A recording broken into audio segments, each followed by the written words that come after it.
ఆయన పదవి కోసమో పవర్ కోసమో కాదు, ఆయన మీకోసమే పెరుగుతున్నారు. బికాస్ ఎవ్రీ టైం ఆయన పక్కన కూర్చొని మాట్లాడుతున్నప్పుడు ఆయనకు ఒక ఫామ్ హౌస్ ఉంది.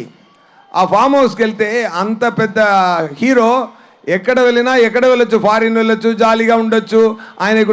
కానీ ఒక ఫామ్ హౌస్లో ఒక మ్యాంగో కింద పడింది, అది యాంట్స్ అన్నీ ఈట్ చేస్తుంది. అప్పుడు చెప్పారు అప్పుడు చెప్పారు okay, I have to talk. Anyway fine. Ram Charan గారు యాక్టింగ్ చాలా బాగా చేశారు. దాంట్లో 2 క్యారెక్టరు. రామ్ నందన్ ఒక క్యారెక్టరు.